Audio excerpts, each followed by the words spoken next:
Vamos a ver. Muy bien. Entonces, pues les mencionaba que tenemos algunos agregados, como el agregado fino y el agregado grueso, que básicamente es la arena y el piedrín. Y estos nosotros los vamos a conocer como los agregados inertes. Quiere decir de que durante todo el proceso de mezcla no van a cambiar sus propiedades originales y naturales. Digamos que una piedra, después del proceso de fundición, si nosotros la volviéramos a extraer, tendría sus mismas características. ¿Sí? Va a estar dentro de la fundición y va a ser poco probable que podamos encontrarla nuevamente, pero va a estar ahí y no va a haber cambiado de alguna manera eh, química o visible sus propias particularidades. En cambio, los agregados activos, que es básicamente el cemento y el agua, que con estos lo que nosotros tenemos es una reacción química, ¿sí? Que básicamente lo que utilizamos es eh, agregar algunas moléculas de hidrógeno y de oxígeno al cemento como tal, que básicamente el cemento principalmente viene de piedras calizas, obviamente bajo muchos procesos industrializados y optimizados, que lo que hacen es permitir eh, tener una arena bastante fina porque ha sido obtenida a través de procesos de pulverizado y lo que conseguimos es un material tan fino que se puede mezclar de manera práctica con el agua. Y si combinamos estas diferentes partes que habíamos platicado, lo que vamos a obtener es un concreto como tal, que es, como les digo, parte de lo que nosotros tratamos de buscar. ¿Y por qué la importancia de ver de estas diferentes partes? Porque así como nosotros tenemos que garantizar que nuestro concreto sea de primera calidad, también lo tiene que ser nuestro refuerzo.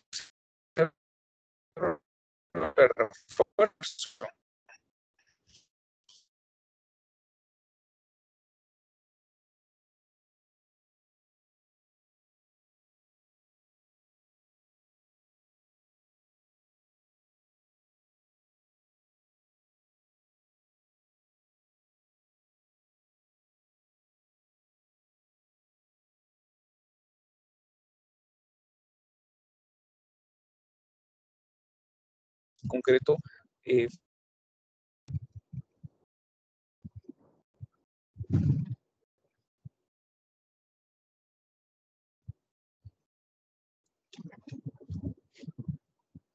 muy bien. Vamos a ver, perdonen ustedes.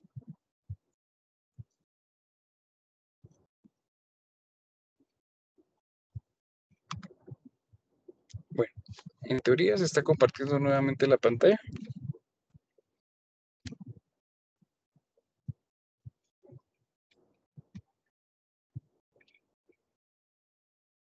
Si alguien puede confirmar, por favor. Sí, ingeniero. Sí, ingeniero, sí se ve. Gracias. Muy amables, muchas gracias. Eh, pues les decía que básicamente cuando nosotros hablamos de materiales de primera calidad, pues también debemos de contemplar nuestras varillas de acero de refuerzo. Si nosotros no tuviéramos varillas de acero de refuerzo, pues claramente no podemos permitir que las edificaciones con sus columnas, vigas, muros, losas, puedan resistir esa demanda a la que se le va a someter. Entonces lo que nosotros vamos a utilizar es básicamente agregar varillas de acero de refuerzo donde así corresponda. Eh, Vamos a incluirlos dentro de nuestras piezas estructurales principales, tanto en sentidos longitudinales como sentidos transversales. Y lo que vamos a lograr es alcanzar esa resistencia importante que nosotros pues necesitamos. Este básicamente es hierro con carbono y además de algunos minerales como magnesio. Dependiendo de cómo vayan modificándose estos últimos 4 elementos que les mencioné, pues todos menos el hierro, eh, así va a ser el nivel de resistencia que podemos llegar a tener en las varillas de acero de refuerzo. Esto quiere decir de que nosotros podemos conseguir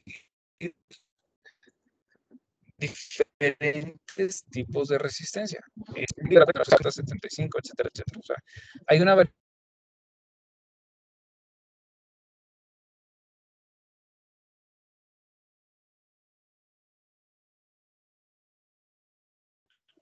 Perdón, ingeniero, no sé si sea su señal se entrecorta y genera pausas.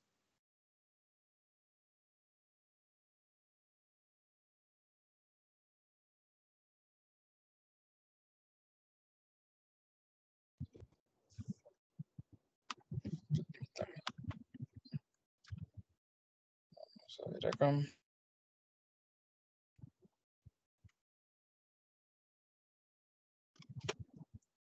Ahí estamos. Yo creo que ya se ve.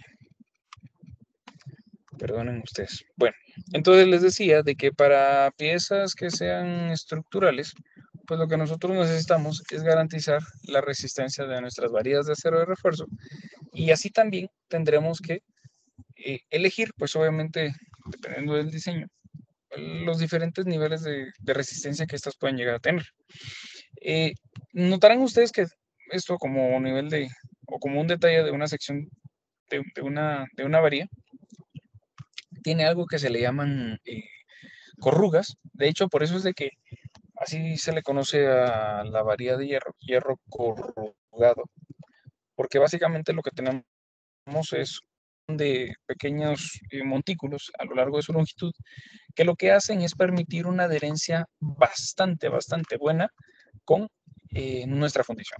Y ya con esto, pues lo que nosotros conseguimos es tener eh, pues una respuesta dentro de la combinación del concreto con el acero de refuerzo, bastante práctica, homogénea hasta cierto punto, y también que nos garantiza o nos garantizará la resistencia que así requiramos. Hay algo que es bien importante en cuanto a medidas, es de que si ustedes pues han tenido la oportunidad de escuchar, comprar, ver, supervisar, construir con pues estas varillas de acero de refuerzo, hay de diferentes tipos. Existen varillas de acero dependiendo del diámetro que estas tengan, y puede ser normalmente que se comercializa acá en Guatemala, va en unidades del sistema inglés, ¿sí? Y lo que vamos a tener básicamente es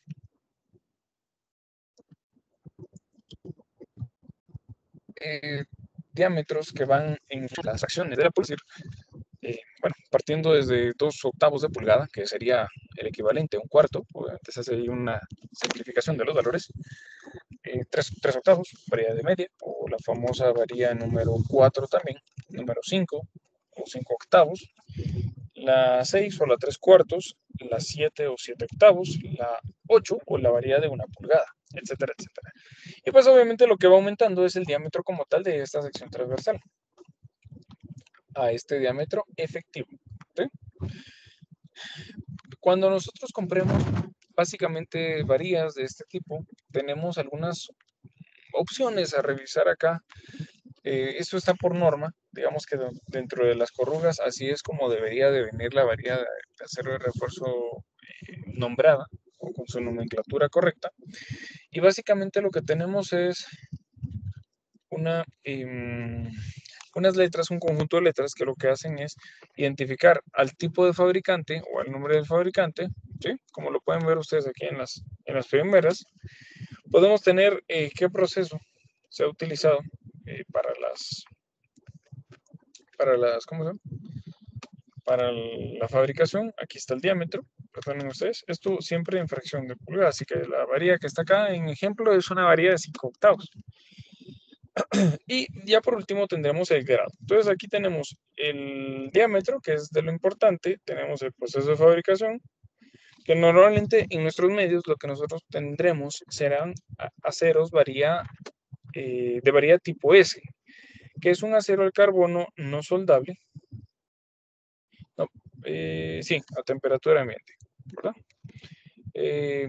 Comercialmente les digo, pero no es imposible de conseguir, se pueden adquirir estos diferentes tipos de varías, pero obviamente va a depender mucho del tipo de aplicación que nosotros vamos a tener en cuenta, ¿sí? Y los últimos dos dígitos marcan en KSI la resistencia. Entonces, si ustedes ven un numerito que dice 60, pues obviamente esa varía de acero de refuerzo resiste a fluencia, pues sus 60.000 PSI, ¿sí? O 60 KSI.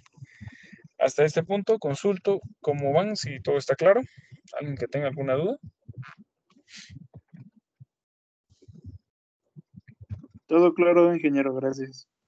Inge, digamos, al momento para proponer el acero para nuestras columnas, ¿cómo damos con ese dato?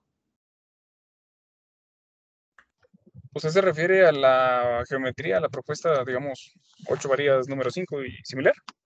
Ajá, exacto. Sí, justamente eso lo vamos a ver después de esta parte que es introductoria, digamos.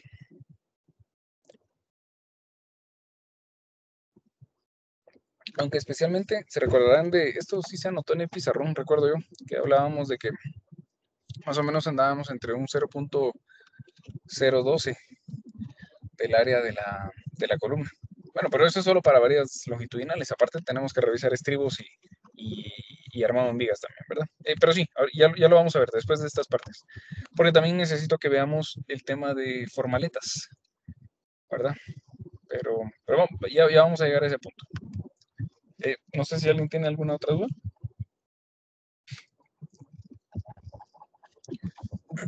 Muy bien, solo van a perdonar, tengo una pantalla nada más, entonces si alguien tiene alguna pregunta durante el desarrollo de algún tema, sin pena y con toda confianza pueden activar su micrófono, ¿verdad? Me pueden interrumpir ahí sin problema, porque no les vería yo si levantan la mano. Bueno, esta tablita, de hecho, toda esta presentación yo se las voy a compartir, pero especialmente esta tablita es, bueno, esta y similares que ustedes pueden encontrar en Google. En lo personal, yo la prefiero y me gusta mucho presentárselas. Como les digo, también la van a tener ya en la presentación de la clase del día de hoy. Pero especialmente porque estos valores que ustedes ven acá, vamos a ver, aquí tenemos el número de designación, ¿sí? De la varía que nosotros analicemos. Ojo que estas tablas son independientes al grado de la varía que nosotros utilicemos. Esto quiere decir de que, mire, yo puedo utilizar aquí acero grado 40, sí lo puedo utilizar. Grado 60 también, sí lo puedo utilizar. Grado 70, grado 80, etcétera, etcétera. ¿Sí? Bueno, a sabiendas del tema, yo voy a tener los dos diámetros, que es la designación en base a números, que van del 1 al 11, en realidad superan el 10, el 11, 12, ¿sí? Pero el problema es de que ya se empiezan a volver poco comerciales acá en nuestros medios. Digamos que fácil de conseguir es incluso hasta la varía número 10. Más no así, las varías de designación, por ejemplo, 7 octavos o la número 7, varías número 9 o 9 octavos, perdón, 9 octavos es 1 cuarto, esa sí es más o menos fácil de conseguir, la de 1 pulgada esa sí se puede conseguir, de 1,5, esa ya es un poco complicada, y también así como fueron subiendo los diámetros de las varías, también así pueden llegar a ser complicados en cuanto al tema de doblado, ¿sí? Si nosotros estamos trabajando con armadores, que es como normalmente le vamos o le van llamando ahí a las personas que apoyan con el corte, el doblez, el empalme de las varías de acero de refuerzo, pues son normalmente nuestros armadores, ¿sí? Porque lo que tratan de hacer es armar básicamente toda la armadura, todo el esqueleto de metal, ¿verdad? Aquí aparece el diámetro y el área. Esto generalmente pues va a tener incidencia impresionante en el tema del diseño estructural. Porque si yo necesito o tengo mucha demanda, pues lo que se puede hacer es, si dependiendo de cómo sea el tipo de esfuerzos, podremos llegarlo a cubrir a sabiendas pues de cómo es de que van las designaciones. Si nosotros ya revisamos características como las longitudes, pues generalmente varía de 3 octavos y la de media, sí, la de un cuarto, pues estas normalmente vienen en varillas de 6 metros, como acá lo indican. Esto no quiere decir de que no se pueda conseguir varillas de 12 metros, pero en nuestros medios es más práctico, fácil, económico y accesible siempre ubicar 6, 12 metros, ¿sí? Es como lo más común. De 12 metros, de hecho, sí he visto bastante, así que sin pena por ahí si les hace falta, si les hacen falta, ¿qué les digo yo? 11 metros de varilla, ¿verdad? Por poner un ejemplo. Tendríamos también los pesos, esto nos sirve bastante para poder estimar los costos, ¿sí? Lo que pasa es que como cualquier metal, normalmente el precio se da no en función a qué tipo de diámetro tenga, sino en función del tipo de compra eh, que, perdón, al tipo de diámetro que se vaya a emplear, ¿verdad? Entonces acá todos los diámetros pues van a aportar más peso sobre metro, y aquí lo que hacemos es conseguir una comparativa. Vean ustedes acá como una varilla, por ejemplo, número 10 puede llegar a tener este peso, ¿sí? Que serían básicamente los 7.91 kilogramos de peso sobre metro. Bueno, por cada unidad o por cada pieza, ustedes tienen acá en esta columna, pues también el peso específico, pero por unidad, ¿sí? Entonces acá notarán ustedes que mientras más vamos subiendo, por ejemplo, una varilla de 1 pulgada, que es número 8, es decir, que una varilla de 8 octavos no existe, sino que pues obviamente se simplifica la fracción volviéndole la unidad, el 100%, digamos, ¿verdad? Bueno, habrán también algunos detalles bien importantes que son referentes a traslapes que espero yo veamos para la siguiente clase. En cuanto al comportamiento estructural, ¿sí? Pues como ustedes bien sabrán, todos los edificios tienden a tener pues una resistencia, perdón, todos los edificios de concreto tienden a tener una resistencia a compresión, y si no fuera con un concreto reforzado, pues tenemos una mala resistencia a la tracción. Y cabalmente, pues aquí el esquema lo que trata de hacer es ejemplificar pues cómo se vería dependiendo de los componentes utilizados, ¿verdad? O de los esfuerzos aplicados.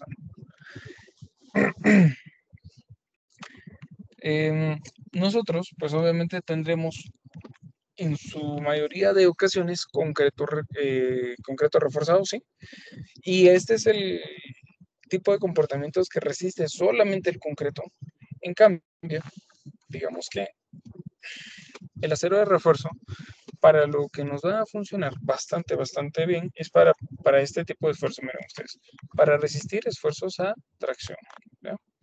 Con estos esfuerzos de tracción o a tensión, también como se le dice normalmente, pues básicamente lo que conseguimos acá es evitar algún tipo de deformación proveniente o generada en el acero perdón, en el miembro fundido. Como por ejemplo esta viga. Si ustedes se fijan acá, nosotros tenemos una viga completamente cargada al centro de la longitud libre. Longitud libre siempre nos vamos a referir a la distancia entre los apoyos.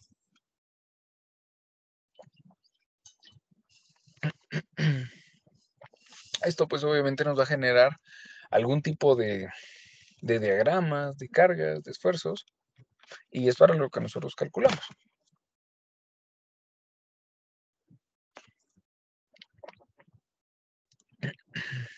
Bueno, cuando nosotros empezamos a tener piezas y elementos de concreto que van a estar sometidas a este tipo de esfuerzos, el detalle importante que vamos a tener es de que justamente pueden llegar a ocurrir algunas fisuras en nuestras vigas, o incluso en losas también podría llegar a ser, ¿verdad? Si esto funciona de esa manera, pues es fácil de esperar que nosotros tengamos algún punto en el cual puedan ocurrirnos estas fisuras. Y no se preocupen que nuestra pieza de concreto tenga fisuras si es de que está sometida a una flexión permanente, es decir, a una deformación vertical durante toda su vida. Pues lo que va a ocurrir es de que uno tiene que aprender, o el diseñador tiene que aprender a controlar ese tipo de fisuras. Porque de lo contrario, si no aparecen fisuras y él lo diseñó para que no apareciera ninguna, pues habría que revisar cómo está el diseño como tal, ¿sí? El diseño completo. Porque básicamente cuando nosotros tenemos pues una sobredemanda de esfuerzos, ya podemos llegar a tener problemas serios, obviamente, ¿sí? Bueno, entonces, pues ya como ustedes bien saben, el concreto reforzado o el concreto armado, estos son sinónimos. Para resistir la tensión o las tracciones, empiezan a emplear acero de refuerzo, varillas de acero de refuerzo, ¿verdad? Generalmente, este va en forma de barras, colocando en las zonas donde se prevé se desarrollarán tensiones bajo las cargas de servicio, ¿sí? Y por estas cargas de servicio, básicamente, se refiere este párrafo a todas aquellas cargas que podrían llegar a estar contempladas dentro de los parámetros del diseñador. Bueno, ya para ir avanzando, lo que nosotros buscamos es no tener que reparar, primero que nada, detalles como estos, ¿sí? Aquí básicamente lo que tenían era un voladizo y a pesar de que bueno, siempre se le indica al cliente de que los voladizos o los volados o los balcones pueden estar sometidos a cierta carga, muchas veces estas cargas son excedidas, entonces hay que tener mucho cuidado con ello y de esta manera pues nos vamos a evitar obviamente que nos puedan surgir sorpresas, digamos como estas, que de alguna manera se nota claramente que es un sobreesfuerzo estructural, ¿sí? En esta ocasión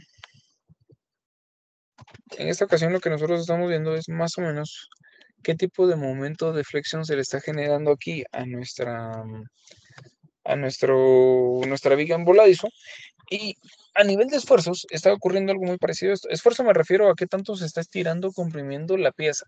En la parte superior tenemos pues más esfuerzo, ¿sí? En la parte inferior pues no tanto, etcétera, etcétera.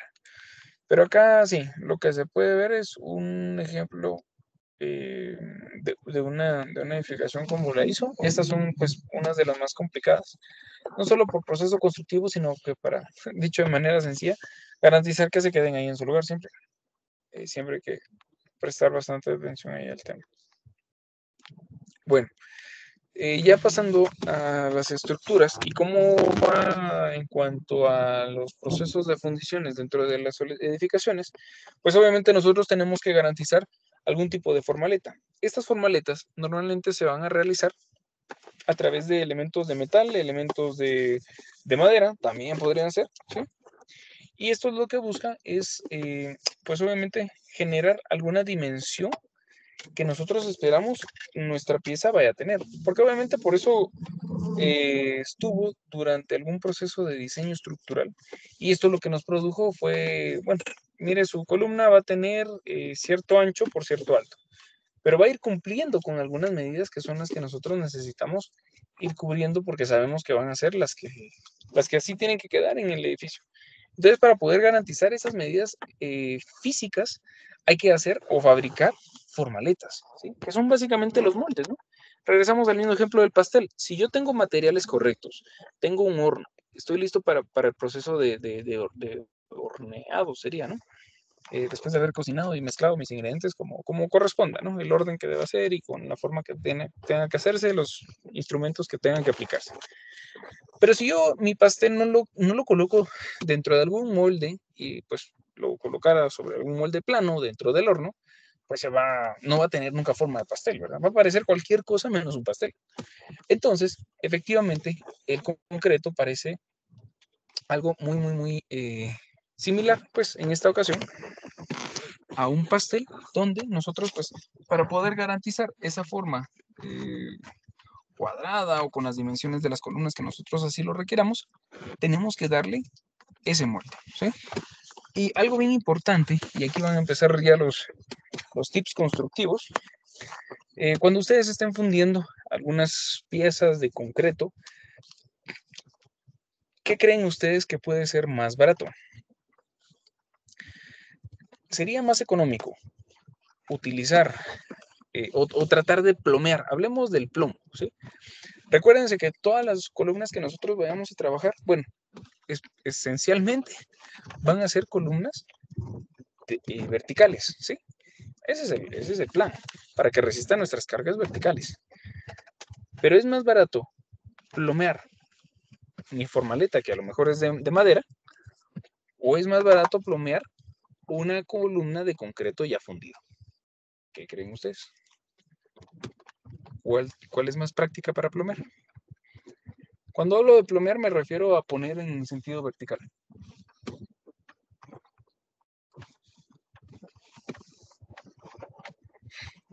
Tal vez la que ya tiene columna, porque ya ¿La que nos está da fundida? como... Ajá, porque ya nos da, digamos, como que la forma que debería de seguir. Vamos a ver. Se la vuelvo a plantear. Es más fácil o más económico, digamos, poner recto mi molde, mis tablas, mi formaleta, o una columna que ya está fundida. ¿Cuál es más fácil? La primera opción, La porque formaleta. se economiza y se ahorra tiempo y desde la primera práctica se hace bien. Claro, desde la primera se hace bien. Ahí estamos, ahora sí. Sí, perdonen, yo creo que no había planteado bien la pregunta. Y precisamente ocurre eso, que muchas veces en nuestras obras, imagínense ustedes que podemos llegar a tener muchos muros, muchas columnas, pero si nosotros no podemos, de alguna manera, garantizar que nuestra formaleta esté 100% vertical, el problema está en que vamos a tener un edificio torcido, ¿sí? Eso es bastante complicado, ¿verdad? No se va a comportar estructuralmente como debe ser, no va a tener un aspecto adecuado, va a arruinar todas mis dimensiones a nivel interno. Entonces, el problema de no ver y no garantizar correctamente algún tema de formaleteado es de que si yo no garantizo que desde mi formaleta, o mejor dicho, desde mi molde, pues, todas mis piezas estén completamente rectas, verticales y demás, el problema está en que voy a tener piezas torcidas, digamos, ¿verdad? Entonces, cuando alguna vez ustedes tengan que supervisar alguna obra, o ustedes estén dentro de la ejecución de la obra, si tienen que fundir, créanme, ahí se van a recordar de estas palabras, si es que nunca nadie se las había dicho.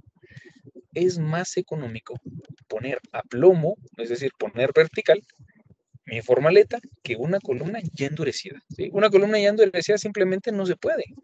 O a lo mejor se puede, pero hay que estarla ajustando, fisurando, quebrando, reparando, y eso es más caro.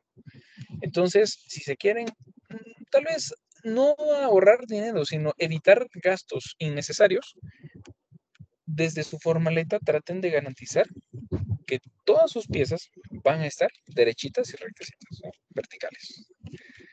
¿Cómo lo puede hacer uno? Voy a buscarles algunas fotos de cuando he supervisado condiciones de columnas. Perdonen, estas sí no las tenía preparadas. Y se las voy a ir compartiendo. Pero lo que hay que hacer es colocar plomos, ¿sí?, en los laterales de las formaletas, y pues obviamente ahí puede ver, o niveles, y uno puede ver, pues que obviamente esté a nivel correcto cada una de estas piezas. Si ustedes garantizan que su muro, que su columna, que sus vigas, que sus losas también están completamente alineadas a plomo y demás, va a ser una fundición bastante práctica, bastante buena y bastante eficiente. Yo he estado, o mejor dicho, me han contactado un par de veces cuando no han colocado bien la formaleta. Y miren, el caso tal vez más crítico es una vez que me llamaron para ver si todavía se podía hacer algo al respecto. Habían fundido un puente y no colocaron bien el tema de los paralex. Yo sé que se sale un poquito de edificios y demás, pues, pero era un gran volumen de concreto, es a lo que voy. Tenía una luz como de 16 metros, tal vez no era un puente tan largo, pero sí era muy ancho, ¿sí?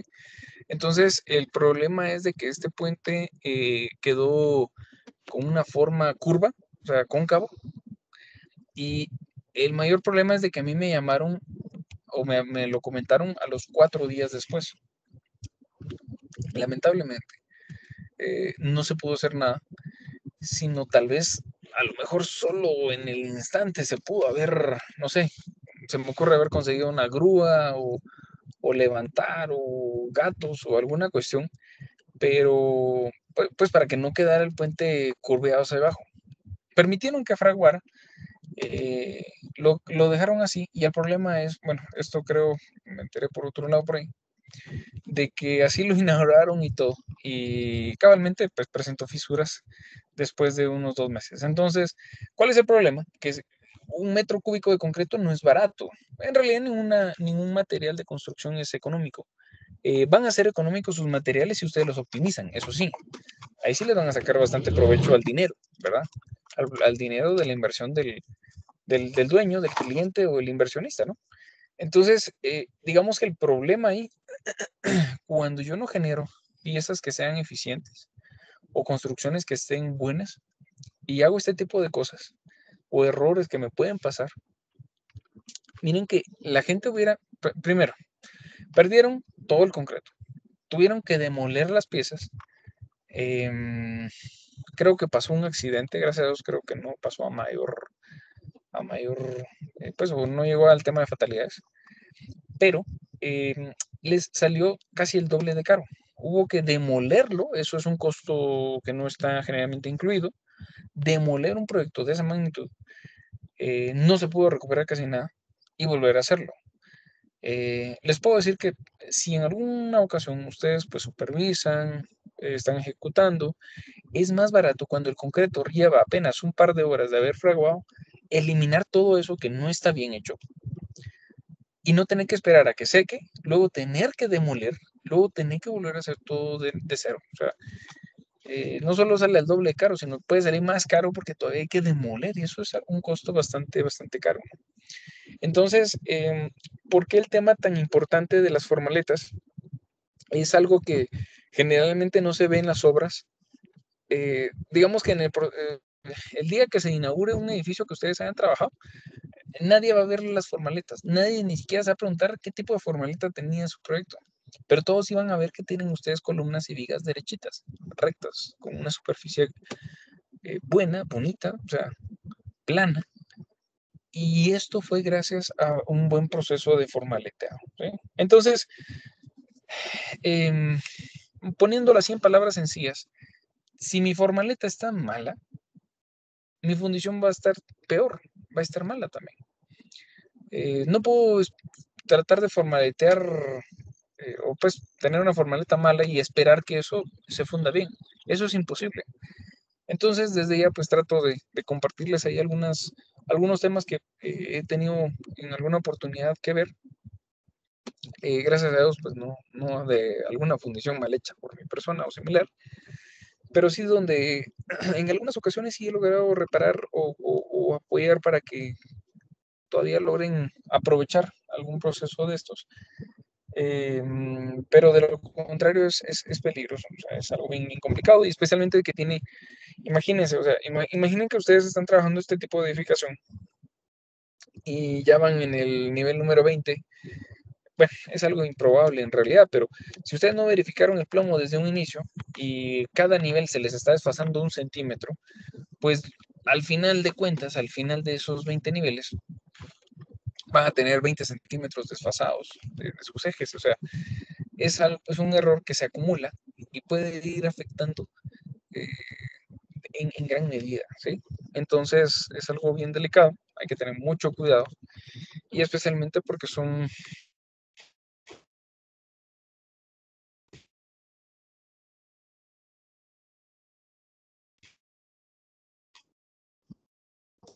cuando se encuentra precisamente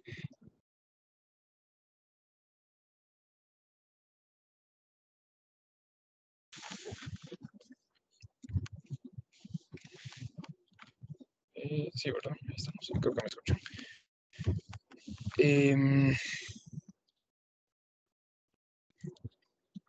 Perdón, les decía que cuando uno está en procesos de fundición o de logística tan grande como esto, normalmente uno lo que busca es tratar de agilizar todo el desencofrado, ¿sí?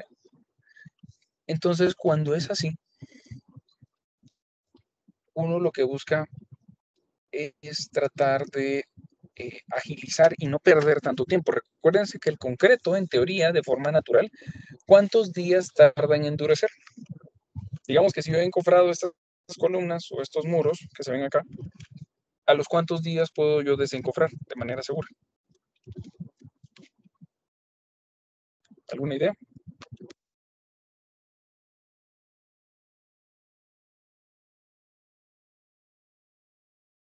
El curado debería de ser a los 28 días. ¿Correcto? 28 días, efectivamente. Precisamente, gracias, muy amable, Juan Andrés. Efectivamente, cuando nosotros tenemos algún proceso de fundición, generalmente a partir de las 2 semanas hasta bueno, de 2 semanas en adelante, ya se puede empezar a retirar la formaleta. Lo más recomendable son las 3 semanas. Miren que cuando normalmente nosotros trabajemos piezas fundidas,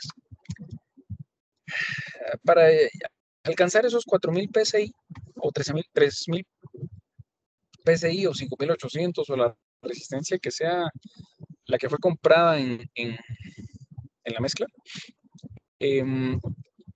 normalmente los 28 días, como bien dice Juan Andrés, nos va a alcanzar entonces esa resistencia. Pero esa resistencia generalmente ya es la que uno espera como diseñador estructural que alcance cuando sean solicitaciones máximas. Es decir, que el edificio esté completamente cargado de gente, ya tenga muebles, ya tenga muros tabique, ya tenga todo, ¿verdad?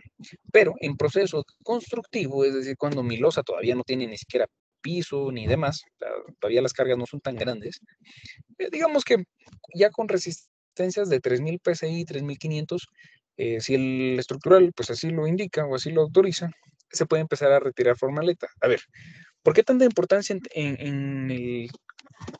¿por qué tanta importancia en el tema de las formaletas? Notarán ustedes que si, por ejemplo, ustedes quieren realizar una edificación de 30 niveles y digamos que para poder armar todas las columnas, me refiero a las varillas de acero de refuerzo, de un nivel, nos demoramos, no sé, les digo, yéndonos relajados, tal vez un mes, ya con todo y fundición y demás. Y aparte, habría que esperar un mes más para que se funda. Por nivel yo estoy demorando 2 meses. Entonces el problema está en que si son 30 niveles, yo requiero 60 meses de principio a fin solo en fundición. Y eso que no hemos tomado en cuenta acabados, instalaciones, fachadas, instalaciones, puertas, ventanas, etcétera. Entonces, yo no me puedo dar, digamos, el lujo de perder tanto tiempo esperando a que mi concreto endurezca. Entonces, aquí vienen las estrategias y nuevamente los tips ahí para que les vayan funcionando ¿cómo se llama? En sus proyectos. Vamos a tener, permítame, vamos a tener, disculpen ustedes, vamos a tener, o podríamos llegar a utilizar características como, por ejemplo, acelerantes, ¿sí? Cuando nosotros necesitamos acelerar el proceso de desencofrado, hay algunos aditivos. Aditivos es como una mezcla, eso es como ahí sí que su palabra lo indica, es algo adicional, algo que no están dentro de los componentes naturales de la mezcla de concreto, que se agrega de manera adicional, ¿verdad? Y esto básicamente lo que hace es modificar algunas características en función a lo que nosotros necesitamos. No es algo que naturalmente o comúnmente se haga porque pues obviamente incurre a un costo adicional, pero cuando el costo de tener a mi gente parada un mes sin hacer nada, bueno, tal vez no sea así sin hacer nada, pues, porque más de algo siempre se encuentra que hacer, pues, pero si mis albañiles van a estar esperando mucho tiempo para fundición, es más barato adquirir un acelerante de fraguado, así es el nombre técnico, acelerante de fraguado, y lo que esto puede hacer o alcanzar es conseguir una reducción importante del tiempo de endurecimiento. Entonces yo lo que voy a conseguir es de que mi mezcla va a alcanzar esa resistencia requerida, que pues digamos originalmente estaba pensada en, ¿qué les digo yo? Un mes, a lo mejor la va a alcanzar en 2 semanas, puede ser. Entonces, lo importante acá es tratar de conseguir un ahorro en el tiempo. Eso a mí me va a representar que mi gente va a estar productiva, que mis materiales no se van a detener, que si por ejemplo yo estoy fundiendo, trabajando un edificio de apartamentos, por poner un ejemplo, lo que voy a tener es, pues obviamente, una venta más rápida a mis clientes. Entonces ahí yo empiezo a tener una oportunidad de retorno más rápida de la inversión, digamos, en mi proyecto. Entonces, ahí hace uno cuentas, pues ya es un juego más financiero. Juego me refiero pues porque tiene muchas variables, pero puede ser más económico inaugurar más rápido mi edificio. Aunque me haya yo tenido que invertir pues algún cierto monto en aditivos como acelerantes, pero yo lo voy a inaugurar 4 meses antes. Eso quiere decir de que yo dejo de perder dinero a lo mejor en mi, no sé, en el préstamo, si quieren verlo así, o a donde yo haya tenido que pedir el dinero prestado, no sé, se me ocurre, ¿me entienden? O sea, hay muchas variables que si ustedes las pueden ir controlando de manera correcta, esto les genera mejores resultados económicos. Entonces, dicho esto, pues valdrá mucho la pena tener que contemplar no tener mucho tiempo perdido mis elementos que vayan a estar formaleteados y fundidos, ¿sí? Si esto es así, yo puedo reutilizar mis formaletas. Otro tema que también se puede ir utilizando, por ejemplo, sería el de, digamos, tener varios paquetes de formaletas para que de alguna manera esto sea más práctico y digamos, bueno, puedo ir fundiendo 2 niveles de 2 en 2, digamos, sin desaprovechar pues todo el tema de mi gente, ¿no? Entonces van características que tendríamos que ir tomando en consideración para que mi edificación en algún punto ya sea autoportante. Esto quiere decir de que ya solita ella, por sus propios medios, por las propias piezas que ya tenga fundidas, ya solita pueda estar de pie, ¿sí? Que es lo que de alguna manera nosotros tratamos de buscar, ¿sí? Porque ya sin formaleta yo ya puedo proceder en ese nivel a colocación de piso, a colocación de muros, a colocación de cerramientos. Si hasta eso ya puedo proceder también con ventanería, con puertas, con acabados, con pintura, por ejemplo, que eso va sumando tiempo, ¿sí? Entonces, notarán ustedes, y así como esta imagen que pues en lo personal me gusta mucho, aquí básicamente lo que tenemos es una serie de 3, 4 niveles incluso, que están en proceso de formaleteado al mismo tiempo.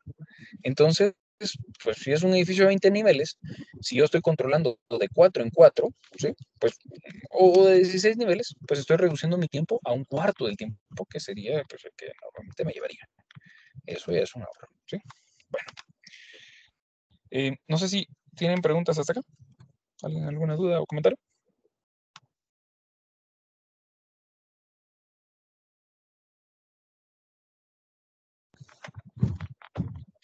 Okay. Ingeniero, yo siempre tuve una duda respecto al tema de los formaleteados. He visto obras en donde le aplican como que aceite quemado para poder retirarlo al menos en las tablas. Y en algunas construcciones al usar el metal no le aplican eso. Entonces siempre surgió esa mi duda en el por qué se utiliza y cómo se debería de utilizar, o sea, ya sea madera o metal. Claro, muy, muy buena, muy buena pregunta. Fíjese que, miren, esta pregunta que nos hace Juan Andrés es importantísima, es clave. Miren, normalmente cuando uno utiliza tablas para formaletear, primero, si uno las curar, es como normalmente uno le llama, con aceite quemado. Bueno, primero, ¿por qué con aceite? Básicamente, curar con aceite es para que de alguna manera la madera dentro de sus poros estén saturados con un elemento que sea de alguna manera impermeable. Recuérdense que la formaleta normalmente va a estar sosteniendo una mezcla de concreto, que si se recordarán, tiene agua dentro de sus componentes. Entonces, si yo la madera normal la humedezco, la madera se deforma, ¿sí? Entonces, el haberla curado es primero para que no se afecte tanto por el agua. Es decir, prefiero yo que absorba aceite, que es algo que no va a absorber agua, y no que absorba agua, sino la madera mojada. Lo que va a pasar es de que durante los 28 días que esté sosteniendo yo, por ejemplo, una losa, mis tablas se van a doblar, ¿verdad? Por efecto de la gravedad. Segundo es para que sean más duraderas. Y normalmente, si uno deja, perdón, disculpen, si uno deja pues el aceite dentro de la formaleta, también uno genera una superficie que no es tan adherente, no es tan fácil que se adhiera a la mezcla de concreto. Ahora bien, existen también formaletas o moldes, como los que les mencionaba que a veces de las viviendas prefabricadas, que son de metal. Cuando nosotros tenemos formaletas de metal, lo que es importantísimo es de que las formaletas hayan sido lavadas. Si las formaletas no tenían suficiente agua dentro de su superficie, pues generalmente estas sí pueden, ¿qué sería? Quedar con bastante residuo pegado, ¿sí? Aunque también, tanto a la madera como a un material que se llama el fenólico, esto es como imagínense ustedes como un sartén de teflón comparado contra un sartén de metal. El sartén de teflón lo que hace es de que es como suavecito y tiene una superficie antiadherente. Ese es el nombre correcto, ¿verdad? Superficie antiadherente. Que lo que hace es permitir que no se adhiera la mezcla de concreto, ¿verdad? Entonces, pues, si esto va así, es bastante más práctico tener una superficie que no absorba la mezcla, porque cuando uno la retira, primero, uno recuérdense que como contratista o como constructor, tiene invertido dinero en esa formaleta. Entonces, si uno ahí sí que la pone a servicio de la fundición y uno la puede recuperar casi en su 100%, uno mantiene su inversión de alguna manera, digamos, segura, ¿verdad? Quiere decir de que no vamos a perder nuestro dinero en ¿cómo se llama esto? En retirar formaleta quebrada o perdida ahí en la fundición, ¿verdad? Entonces eso es algo importante cuando ustedes contemplen formaleta, ¿verdad? Que sea madera, que uno pueda recuperarla, o formaletas que uno pueda, en la medida de lo posible, recuperarlas lo más posible, para que yo así le pueda seguir sacando provecho en mis otros futuros proyectos, ¿verdad? Entonces espero ahí haber contestado a su pregunta.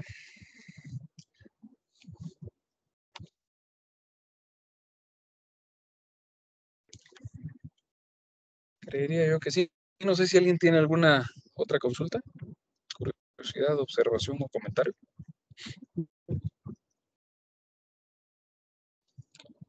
Ok. Ingeniero, una pregunta. Si en caso la formaleta se llegara, de cualquier tipo, se llegara a quedar pegada, ¿qué procede? De hecho es bastante común que pase, que especialmente madera, cuando normalmente la madera, miren, uno generalmente siempre va a reutilizar su madera para fundir. Entonces uno cuando pues reutiliza esa misma madera, generalmente lo que uno va a tener es mucha madera que ya ha sido usada, que algunas veces ya bastillada. Entonces a veces uno deja pues pedazos de madera dentro de la fundición, no pasa nada, o sea, recordemos que siempre es más importante obviamente lo que yo estoy fundiendo que mi formaleta. Eso de conservar la formaleta en la medida de lo posible es solo por no perder dinero, digamos, ¿verdad? Pero obviamente es algo que hay que tener contemplado. Y esto, ojo, porque a veces cuando uno empieza a hacer presupuestos de ejecución, a veces no lo contempla. Entonces, como consejo, siempre traten ustedes de tener algún parámetro ahí de desperdicio de formaleta si es que utilizan tabla. Bueno, si la tabla queda quebrada, pues no pasa nada. Si ustedes lo contemplaron en su presupuesto, así como ahora se los digo, pues no van a perder tanto dinero, ¿verdad? Si queda la madera dentro de alguna columna, recuérdense que va a ser a nivel superficial. Entonces, normalmente lo que hay que hacer es retirarla. Es probable que dentro de la pieza fundida, hablemos alguna columna, alguna viga, alguna losa, quede con algún agujero o algún pedazo por ahí. También por eso es importante no hacerlo tanto tiempo después. Si es a nivel superficial, normalmente solo se coloca un tipo sabieta. No es sabieta, sino es un mortero en realidad. Es una mezcla entre perdón, entre arena y cemento. Y pues con esto normalmente se le da la forma plana a las piezas. Casi siempre las formaletas tienen alguna protuberancia o alguna deformación por ahí, entonces es parte de, ¿verdad? Ahora, si la pieza generó digamos que mi columna quedó mal fundida y es solo una porción la que está por reparar, yo lo que tengo que hacer ahí es utilizar un tipo de grout especial. Entonces normalmente se utiliza, bueno, no es por mencionar marcas, ¿verdad? Pero por ejemplo ustedes pueden usar un Cicagrout, que básicamente lo que hace es o un epóxico también, y ahora les explico. Por lo menos el Cicagrout es un grout estructural, le llamo. Y básicamente lo que hacemos ahí es una mezcla que alcanza resistencias, esas resistencias llegan hasta los 8000 PSI, si no mal recuerdo, o 10.000 PSI. A temprana edad, quiere decir de que en 3, 4, 5 días ya alcanzaron esa resistencia y lo que uno trata de buscar con esos otros componentes es tratar de alcanzar más resistencia donde uno antes tenía un punto débil. Digamos que si usted retira mal una formaleta y le quedó mal fundida una pieza, y es solo una pieza y se puede reparar, especialmente eso, se puede reparar. Es más práctico ese punto que quedó debilitado, volverlo más resistente que todo el resto con un grout especial o con un epóxico, ahora les explico, y no tener que tirar todo, ¿verdad? Obviamente, ese grout es costoso, es muy caro, por eso vale la pena solo en porciones pequeñas, ¿verdad? Ahora sí, es más barato volver a fundirlo que estar reparando y rellenando eso de grout, pues habrá que hacerlo así, ¿no? Y el epóxico normalmente también alcanza resistencias arriba de los 6000 PSI y es básicamente como yo no sé si ustedes conocieron el epoximil o no creo, bueno, tal vez algunos que hayan incurrido ahí en temas de alguna reparación en casa o similar, pero normalmente esos epóxicos o pegamentos de epóxicos que vienen en dos componentes, digamos un componente A y un componente B. Son Cuando uno unos los que mezcla apestan, generan ¿unos como cuáles, perdón? que vienen en dos pachitas, se mezclan y Sí, sueltan como un olor bien fuerte. sí, correcto, precisamente esos. Efectivamente, qué bueno, exactamente. Cabalmente se mezclan los dos componentes, los dos envases, ¿verdad? Las dos pachitas estas. Y uno ya puede aplicar como una pintura o una como masa bastante disuelta en nuestras piezas a fundir. Y uno ya, imagínense, o sea, es tan resistente, es un pegamento estructural, ¿verdad? Que lo que puede hacer es pegar literalmente una viga o una columna. O sea, es así de resistente. Obviamente es así de costoso comparado con la mezcla tradicional. Entonces, ¿por qué les explico todo esto? Porque no necesariamente el 100% de las veces que haya una mala fundición hay que botarla. Muchas veces se puede reparar. Pero obviamente va a ser criterio de ustedes, del estructural, del supervisor. O sea, Hay muchos criterios y miren, un consejo sano. Mientras más personas estén involucradas en el proyecto, es decir, muchos puntos de vista, eso es sano. A veces algunos dicen, no, es que yo prefiero trabajar solo porque así nadie me molesta. Eso no es tal vez tan sano, porque muchas veces uno puede tener un criterio diferente al de alguien más. Y media vez esté bien fundamentado, bien razonado, normas y todo, eso va a ser bueno. Porque al final lo que uno busca, o sea, uno nunca va a entrar a un proyecto pensando, voy a ofertar este proyecto porque quiero quedar mal. No, o sea, uno siempre va a buscar entrar a un proyecto, realizar algo, porque uno quiere quedar bien, ¿no? Entonces, va siendo parte ahí de los elementos a tomar en cuenta, ¿verdad? No sé si alguien tiene alguna otra duda, comentario. Ok, vamos continuando. Pues, fíjense que también acá lo que tenemos es básicamente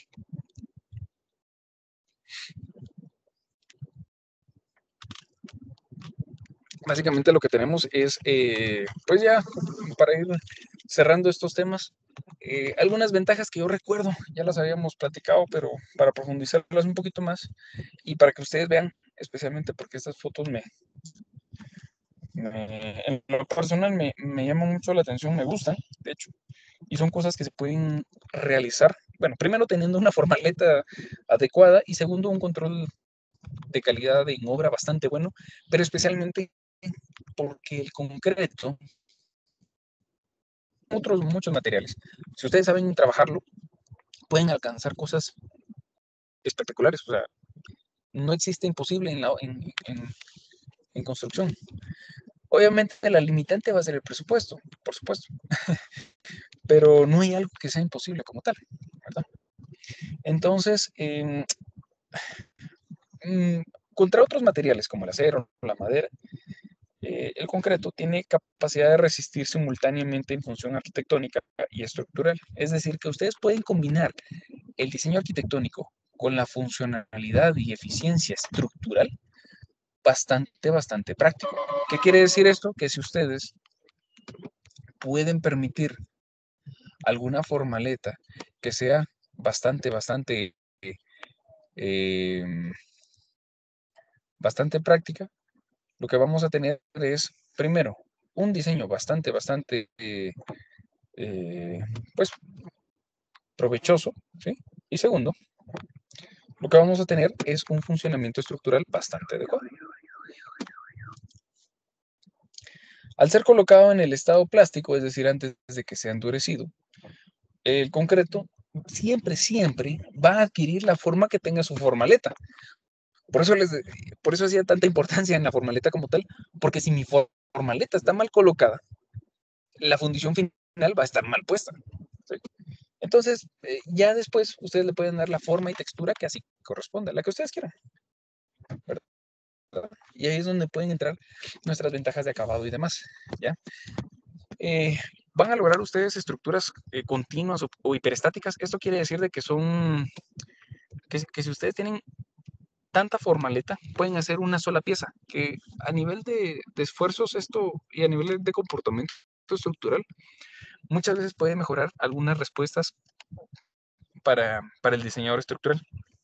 Entonces esto lo que hace es favorecer el comportamiento de las estructuras. Perdonen, aquí este texto estoy viendo que se me salió del estilo de aquí arriba.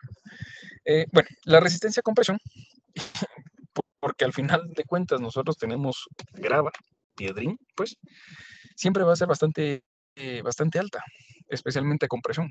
Entonces es ahí donde uno tiene que aprender a utilizar, como quien diría por ahí, hay que aprender a utilizar las cartas que uno tiene, ¿no?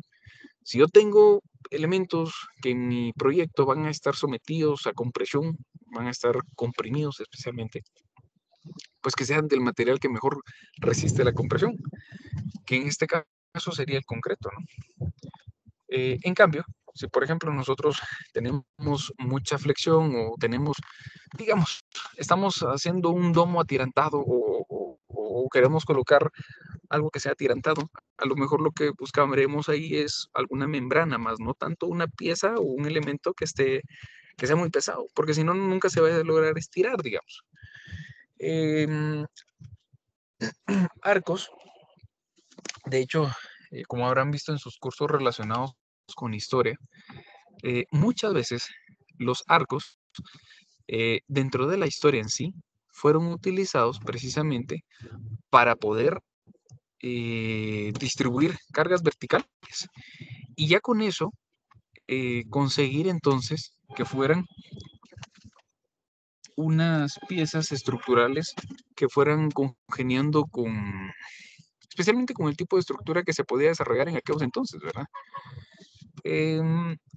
Notarán ustedes que civilizaciones como la romana y demás, el sistema o los sistemas de arcos, a través de arcos, eran de los favoritos, les funcionaron y bueno, podemos concluir de que hasta hoy en día y probablemente durante algunos otros siglos todavía más, esas estructuras seguirán ahí de pie, así de perdurable es este tipo de material, ¿verdad? Tiene una buena resistencia al fuego, es decir, que si ustedes están trabajando con, digamos, algunos proyectos que tengan especialmente riesgo o presencia de fuego, es probable que ustedes puedan preferir el concreto antes que otros materiales. Eso sí, no quiere decir de que el concreto sea inmortal contra el fuego, no. De hecho, cuando el concreto ustedes lo elevan a ciertas temperaturas, explota. ¿Sí? Obviamente tiene que ser una cantidad de energía impresionante, porque lo que ocurre es de que empieza a deformar el acero de refuerzo y eso lo que produce es que revienta o rompe o quiebra toda la estructura superficial de la fundición. ¿Sí? También puede resistir bastante bien a temas de corrosión el concreto, no el acero de refuerzo, ¿verdad? Entonces, ¿cuál es la mejor manera de evitar la corrosión en mis varillas? Primero, pues obviamente siempre teniéndolas en bodega, no expuestas a la intemperie, por lo menos no mucho tiempo. No quiere decir de que la corrosión sea 100% mala en mis fundiciones, no, sino que incluso se ha demostrado que ciertos niveles bajos de corrosión, o sea, del óxido en mis varillas de acero de refuerzo, pueden mejorar la adherencia con el concreto. Pero eso ya será algo que el estructural lo tendrá que ver cuando se esté trabajando el proyecto, ¿verdad? Es resistente también a efectos de agua. Digamos que si estamos trabajando una piscina o algún tanque, será bastante prudente utilizar elementos fundidos. Solo el tema del recubrimiento, según ACI, recordatorio, pues pasa de 1 a 2 pulgadas. Cuando tenemos presencia de agua, llega a 3 pulgadas, como mínimo. Entonces, si ustedes estaban contemplando un muro para una piscina, por ejemplo, y le están dejando solamente 2 pulgadas, pues eso, lo que va a pasar es de que con el paso de los años se le va a disminuir considerablemente el tiempo de vida útil. Entonces, recomendación ACI para recubrimientos. Si yo tengo presencia de agua, mi recubrimiento mínimo es 7.5 centímetros o 3 pulgadas. ¿Sí? Para que lo tengan ahí en cuenta. Entre otras ventajas, la rigidez que posee este tipo de estructuras, lo que alcanzamos es, medias estén bien diseñadas, podemos reducir temas como vibraciones. A veces estructuras muy livianas normalmente vibran con fuerzas, sonidos o viento o sismos. Entonces, los tipos de estructura que son fundidos tienden a ser un poco más resistentes ante vibraciones, especialmente con las del viento. Las estructuras de concreto armado o reforzado poseen tiempos de vida útil bastante largos, no necesitan un mantenimiento más que una limpieza, una correcta inspección visual eventualmente. Y obviamente, pues si ha ocurrido algún sismo de gran magnitud, pues la recomendación siempre será revisar que no haya fisuras, así como es de resistente a compresión cuando hay algún sismo fuerte y tenemos columnas, vigas que se han fisurado, pues normalmente estas tienden a a tener que ser reemplazadas. Ahí sí no hay de otra. No es como tan fácil como una edificación de acero, digamos que si falló alguna viga, pues desatornillo y vuelvo a colocar una nueva viga y pues nada pasó, ¿verdad? Pero van siendo de los elementos que hay que tomar en cuenta. Muy bien. Los materiales que conforman el concreto son bastante prácticos de conseguir. Es decir, como es un material que se utiliza a nivel mundial, a nivel nacional, en todos lados, van a conseguir materiales en muchos lugares. Eso sí, no necesariamente todos van a entrar en la categoría de primera calidad que dijimos al inicio. ¿Sí? No requiere mano de obra muy calificada para generar la mezcla como tal.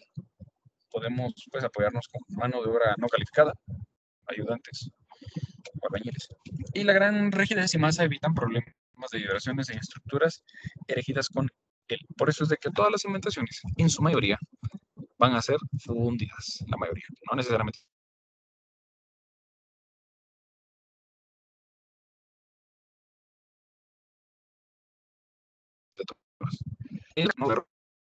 Encofrados y apuntalamiento. Media vez el concreto es aún líquido, no es resistente. ¿Sí? Entonces eso hay que tomarlo en cuenta. Si está todavía fresco, ese concreto, en vez de ayudarme, me genera un efecto opuesto, me genera una carga, me genera un peso que yo tengo que mantener levantado con algo adicional, un apuntalamiento, durante un tiempo, ¿sí? En lo que él adquiere su propia resistencia. Entonces, por ello es importante el tema del encofrado. Yo he visto perder algunos contratistas mucho dinero por malos encofrados, malas fundiciones.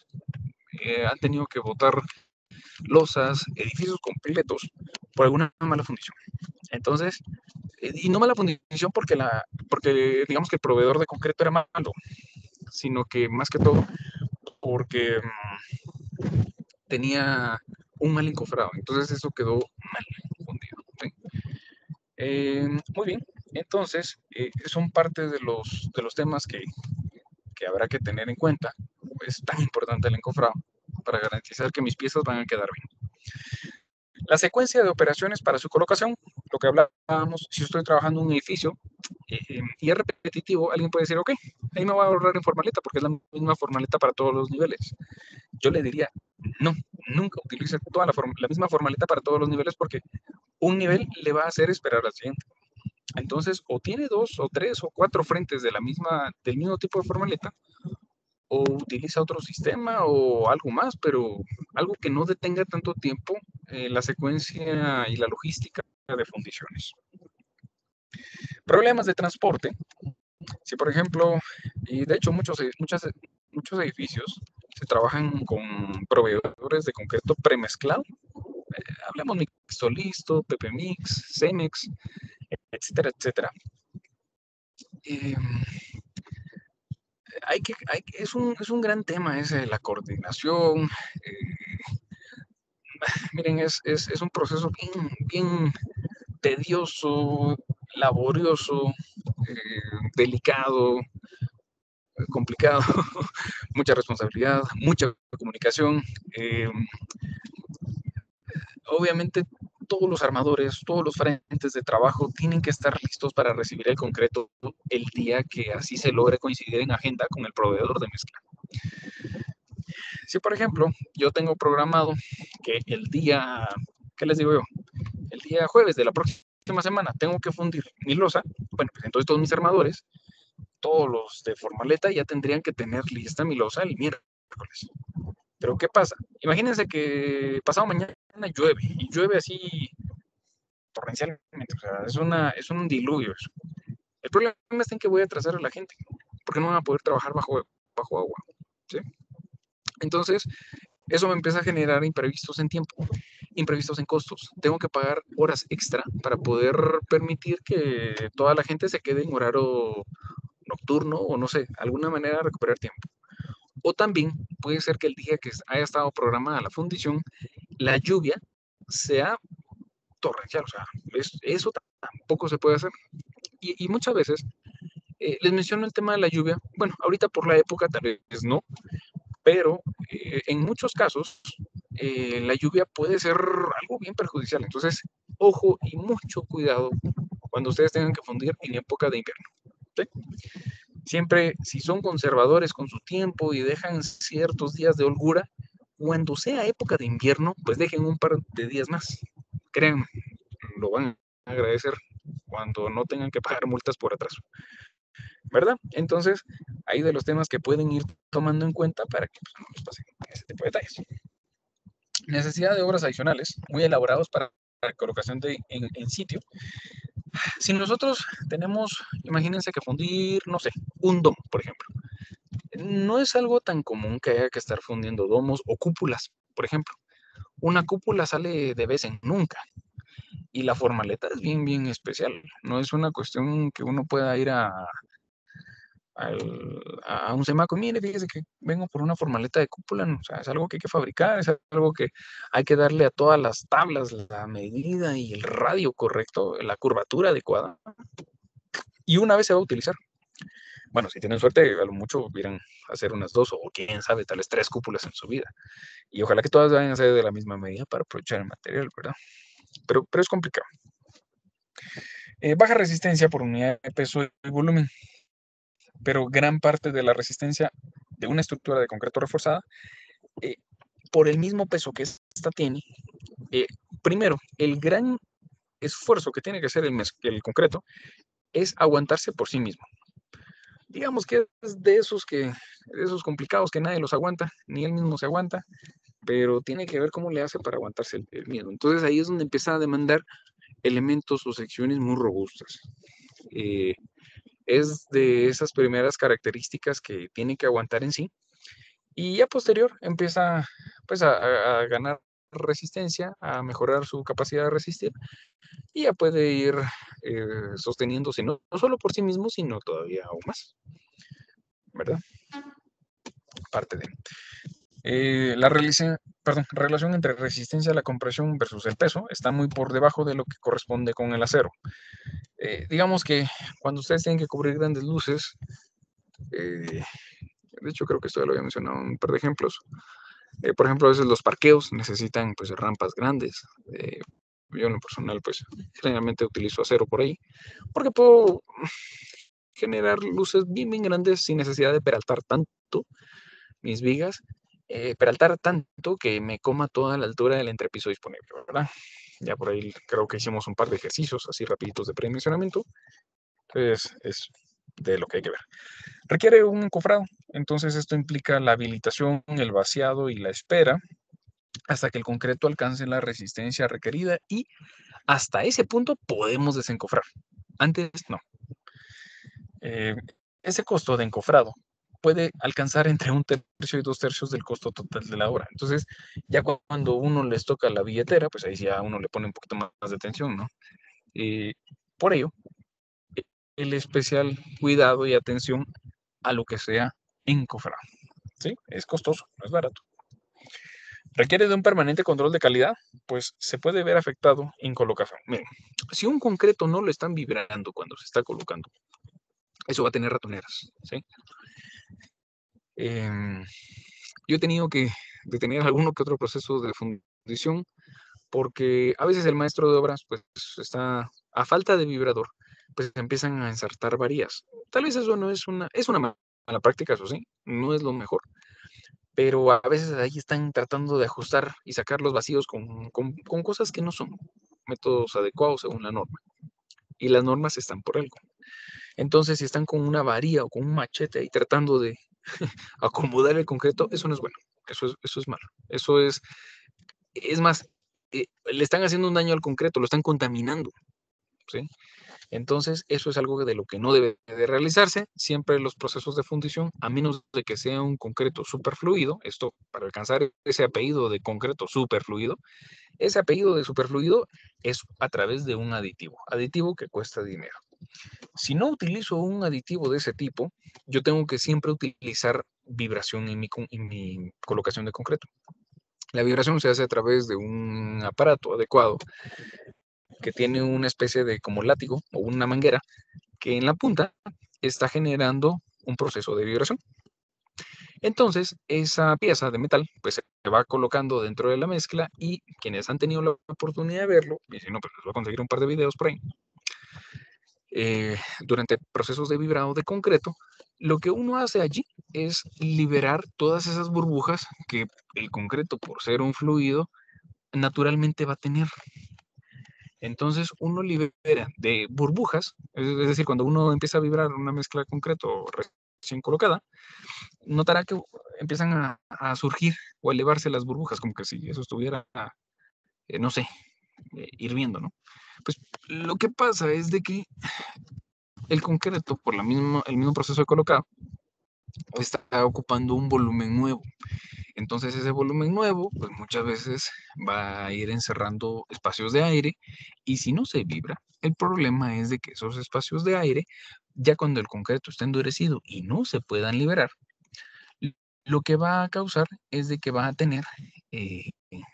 a dar espacio para que queden espacios vacíos, acero de refuerzo expuesto, y esto produce las famosas ratoneras. Con esas ratoneras, el problema que tenemos es de que ahí no tenemos resistencia, ¿verdad? Al contrario, tenemos un punto débil. Y entre otras desventajas, no tenemos resistencia a tensión. Siempre tenemos que utilizar alguna variedad de refuerzo, porque el concreto por sí solito aguanta aproximadamente un décimo de lo que resiste a compresión. Es decir, si yo tengo un concreto 4000 PSI, pues más o menos estirándolo me aguanta solo 400 PSI. Si quieren verlo así, un poquito más práctico en números, ¿no? Va a presentar deformaciones variables con el tiempo bajo cargas sostenidas y estas deflexiones empiezan a incrementar en función al tiempo que transcurre. Entonces, ¿cuál es el inconveniente acá? Cuando yo tengo cargas que son que van perdurando durante el paso del tiempo, normalmente esto va deformando el concreto, aunque el concreto no esté fallando, pero lo va a ir deformando.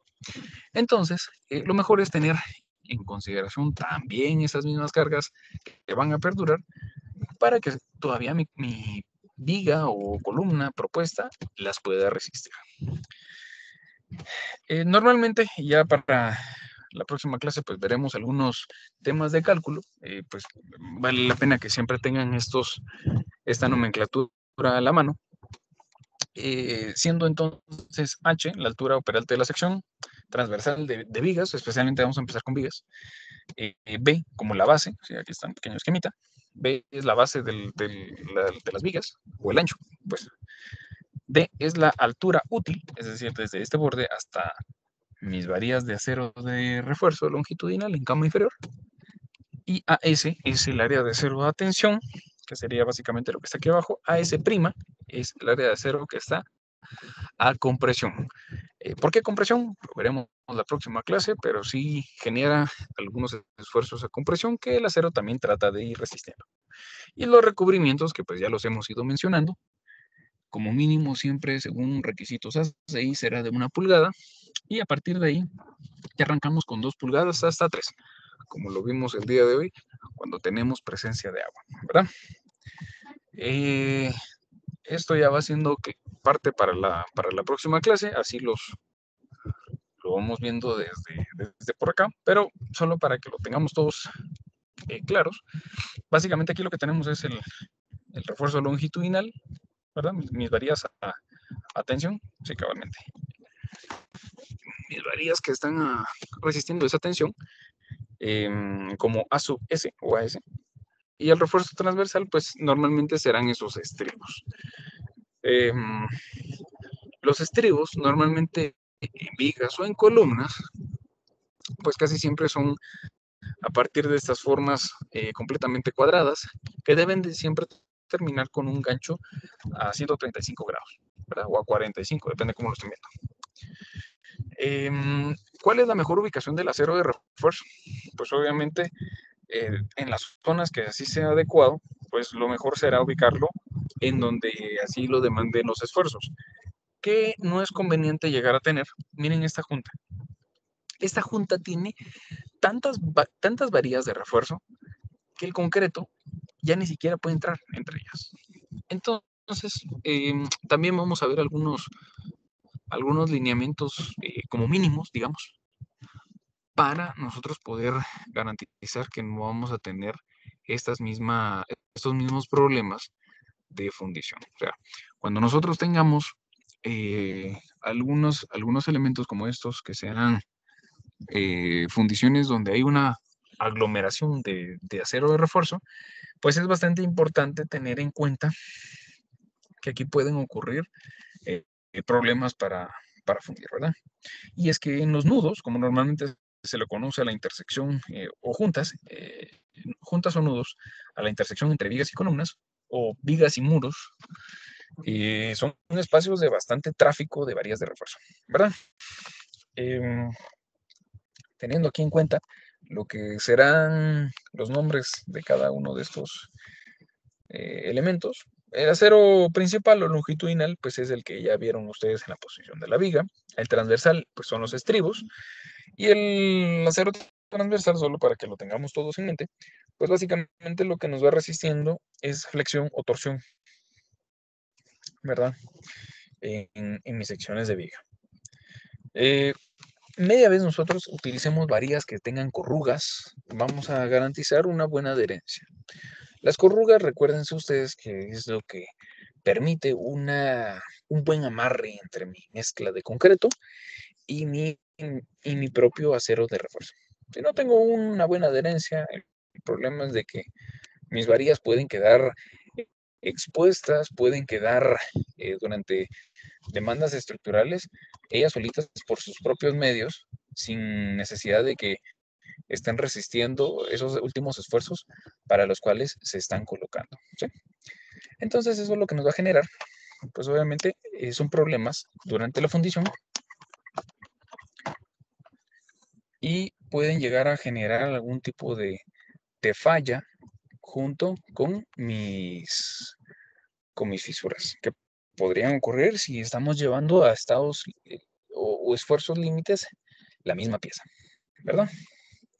Básicamente eso sería previo a que arranquemos con algunos pequeños cálculos para obtener algunos parámetros de acero de refuerzo especialmente.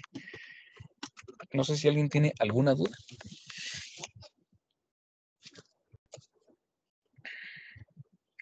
Muy bien. Bueno, si no hay consultas. Inge, yo tengo una duda con lo de las varillas. Cuénteme. Digamos, si mi columna es de 40 por 40, ¿cuántas varillas debería de meter y a cuántas distancias deberían de estar distribuidas? Sí, eso es cabalmente lo que vamos a ver en la próxima clase. Vamos a verlo para columnas, para vigas, para losas y para cimientos también. Justamente. Ok. Gracias, Ignacio. ¿Alguien más?